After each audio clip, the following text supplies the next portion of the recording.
Pam Bondi's DOJ has pulled a few pitiful ploys to hide this administration's Epstein ties, but none have been as blatant as this. A 6-page letter outlining the redactions made to the Epstein files was just given to Congress by the DOJ.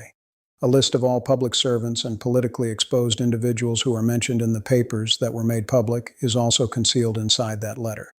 However, they choose to blend individuals who are directly linked to Jeffrey Epstein's crimes with others who are just mentioned in passing, or as a result of their attempts to bring Epstein's crimes to light. According to the DOJ, an individual is listed if their name appears in the files at least once. However, it would indicate that they had a lot of direct email correspondence with Jeffrey Epstein. Or, and this is crucial, it may indicate that they were merely referenced in a section of a document, such as newspaper coverage, that seems to have nothing to do with the Epstein and Maxwell cases. In other words, Barack Obama's name gets added to the list if a piece about Epstein in the newspaper also mentions him in a totally separate context. That's all. The bar is there. The flight manifest information may include your name. A customs document could mention you. An email about something else altogether could mention you in passing. Congratulations. You've been added to the Department of Justice's Pam Bondi's massive bombshell Epstein list. To put it another way, the DOJ purposefully tried to create confusion while claiming openness. Thanks to Trump and the other pedophile supporters in his government, this is just another false herring. I want to be very clear about one issue. Co-conspirators are not included here. Not everyone on the list did anything wrong. All of the names that occur in the thousands of pages of records are simply listed. And to protect, well, I guess you worked it out by now. The DOJ is using that ambiguity, that lack of context, as a shield. But here's what this letter from the DOJ doesn't tell you: which individuals really interacted with Epstein and which were only mentioned in passing are not disclosed to you. They're giving absolutely no background. They are shouting, "Here you go," and hurling hundreds of names at the American people in Congress. We followed the law, while being fully aware that this would turn into a politicized food battle in which each side seeks to use the names of the other as weapons while protecting their own. And that's precisely what's taking place. We're debating whether Donald Trump or Bill Clinton is worse in the files, rather than having a meaningful and urgent discussion about what the DOJ suppressed and why. The DOJ, on the other hand, may brag about its openness while continuing to use privilege arguments.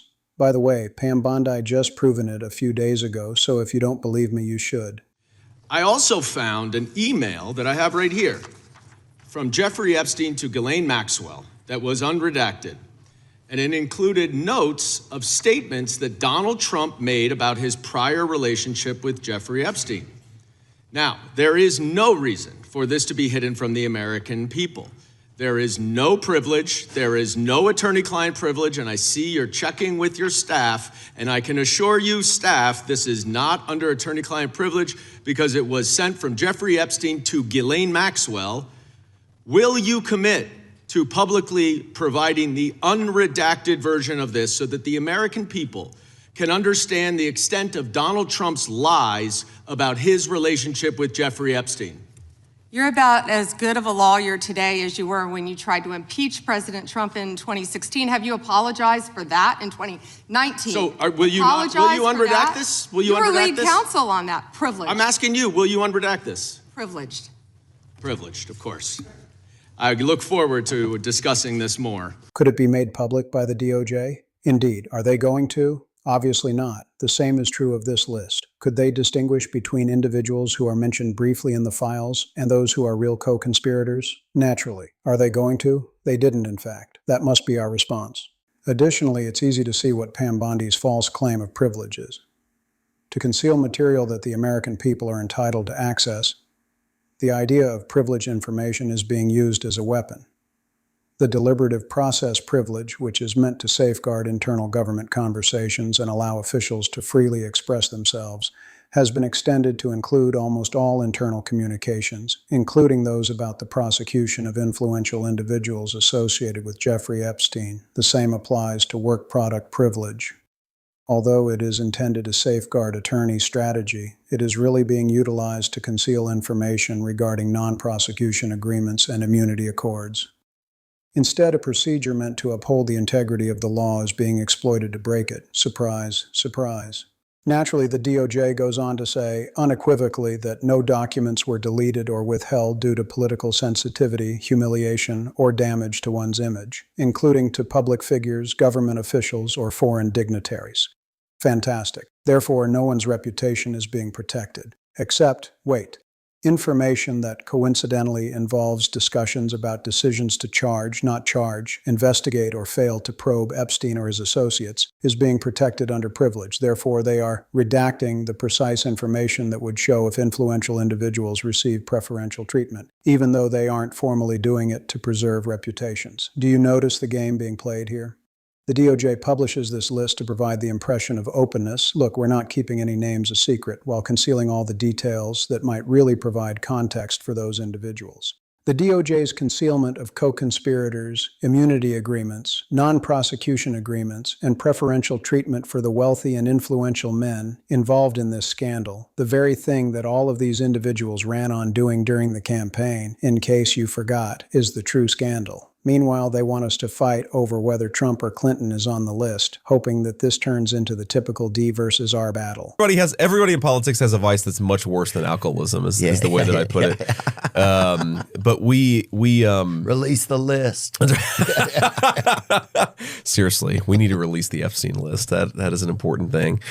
You say that the FBI has Epstein's list. They're sitting on it. That doesn't seem like something you should do. You're protecting the world's foremost predator. That seems like an evil thing to do, regardless of who may be embarrassed in the release of that list. Why is the FBI protecting the greatest pederast, the largest scale pederast in human history? Simple, because of who's on that list. Who has Jeffrey Epstein's Black Book? Black Book? FBI. But who? That is, I mean, there's... Oh, that's under direct control of the director of the FBI. What the hell are the House Republicans doing? They have the majority. You can't get the list? Put on your big boy pants and let us know who the pedophiles are. You wondering why we're not hearing more about this Epstein case? I mean, the guy was only connected to just about every major player in the swamp internationally, and yet you don't hear much about it. And what the hell are they hiding with Jeffrey Epstein? My advice is to avoid falling for the red herring. The DOJ is aware that this list is meaningless without context. To divert our attention from the important concerns, they are relying on party tribalism. Make sure they don't get away with it. Before you go, please subscribe to this channel if you like this material and would want to see more and support independent journalism. This is where the subscribe button will appear on the screen. In the current political climate, however, this government may use any social media site to silence specific voices if they don't like critical coverage. This is the second reality. Thus, my continued presence here is dependent on a small group of tech billionaires who have already shown that they are prepared to accommodate this government. Therefore, if I ever need to get in touch with you directly, you may do so by subscribing to my newsletter. I'll also display the URL on the screen right here. Thus, kindly register. Although it's free, if you want to help me and my team, you may also choose to buy a premium membership. Thank you very much. Many thanks for seeing. Okay, let's go. It seems like the Epstein cover-up has reached new lows, with Pam Bondi making survivors check at how high the Dow Jones Industrial Average is. The Dow right now is over 50,000. I don't know why you're laughing. Pam hasn't arrested anybody yet, but she's doing an excellent job of reminding us why bleached ass don't talk. Fix you some of this new Mococo drink. All natural cocoa beans from the upper slopes of Mountain Nicaragua. No artificial sweeteners. What the hell are you talking about? Who are you talking to? Absolutely not. There is no evidence of that. The president has been so transparent. So we have a lot to speak about in this video, including how it feels to spend half an hour writing the ideal email that no one responds to. Epstein wrote, "Cool, bro," in the meanwhile. You viewed the torture video while disguised as Jesus, and every global leader responded, saying that jail food doesn't make your nose larger. And from the limited edition "Don't Leave Me Hanging" Valentine's Day card set to the fact that Democrats had to physically put their ID in to vote against voter ID. It's strange that they don't want birth certificates to be used as evidence of citizenship, but they don't mind if you use a death certificate and even urge you to do so. Whenever somebody says that maybe it's time to move on from the Epstein files, I'm always like, great. I totally agree. I think we should have moved on to the public execution phase of this a long time ago. So, like, what's the holdup? Do we not have enough wood chippers? And I'll donate. There is more news about Ghislaine Maxwell. In 2010, entrepreneur Ted Waite gave Maxwell a 240-foot boat as a present. 5 decks and a helipad are regular things. There was a submarine bay with a submarine they called Plan B hidden away, like a secret STD from a Russian call girl. You want to make sure the demons have an easy way out that doesn't show up on any radar when Plan A is trafficking teenage girls to a pedophile island paradise. No one told you life was gonna be this way. People are now calling for Commerce Secretary Howie to step down amidst his connections with Epstein. Did you, in fact, make the visit to Jeffrey Epstein's private island? I did have lunch with him as I was on a boat going across on a family vacation. Yes, I was on the sex island, but only for the snorkeling. I didn't know anything about the kid stuff. My wife was with me, as were my 4 children and nannies. I had another couple. No, look, 95% of what went on down there was not pedophilia. Oh, yeah? No, the other 5%, that sullied the whole operation. We had lunch on the island. That is true, for an hour, and we left with all of my children. It ain't just me. You guys' names are on those documents too, remember? What? Still? God damn it! Son of a bitch. We were on family vacation. I don't recall why we did it. We now know that it was Dubai billionaire CEO Sultan Ahmed bin Sulayem who was behind the torture video emails as he resigns from his post. It becomes much worse when you find out he's stepping down as chairman and CEO of DP World, a large Dubai-based worldwide logistics and ports company. Nasty. And Goldman Sachs' top lawyer and former Obama White House counsel Kathy Rumler resigns as newly revealed records indicate that she dubbed Epstein Uncle Jeffrey, and also took multiple expensive gifts. This is quite crazy. The doctor at Jeffrey Epstein's autopsy is requesting a fresh probe into a suspected murder. And this may be the oddest thing I've seen so far. The FBI knew everything and did nothing. Jeffrey Epstein's butler was captured in an FBI trap in 2009, attempting to sell the client and victim list. Who created this book? Epstein himself. I have it there, and also my computer, but just gives it power of failure. He was very organized, so I was supposed to read this from every plane and every kind of pictures.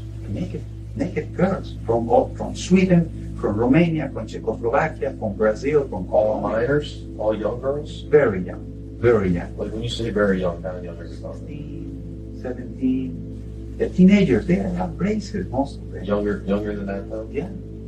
Ghislaine Maxwell was his former companion, very powerful lady from England. She would go to the former Eastern countries in Europe and find girls for Epstein. And I knew that because I went with my wife.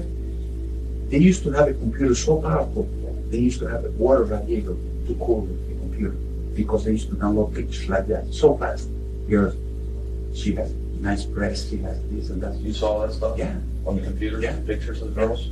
When they did stuff like that? Yeah, I testified to that. In other news, this is what Jada Pinkett Smith is now asking. Well, Jada, since it's question time, don't you have one of your friend's kids to go molest? With the second pick in the 2026 NFL Draft, the New York Jets select Gavin Newsom's latest physical results reveal the real reason for his incompetence. And with Mark Zuckerberg now leaving California, fleeing billionaires have now cost the state over $1 trillion in taxable income. When you consider the top 1% already pays 40% of California's tax revenue, that's a loss of approximately $122 billion a year. So you know I'll be watching and I'll keep you updated with any new information. Remember, when you're dead, you don't know you're dead. The pain is felt by others. The same thing happens when you're stupid. At some point, we just need to accept the fact that Maxine Waters is gonna be in Congress till she dies. If you're out for Valentine's Day with your wife or girlfriend, and she says, if you beat me in a game, I'll have sex with you, it's probably best if the game isn't Russian roulette. My smelly camel toe, gotta air it out now. Spread my legs, feel the breeze, oh yeah. And it's unfortunate that it wasn't ready in time for Super Bowl, because this new Waffle House commercial is an instant classic. If this is your first shift at Waffle House, you have to fight.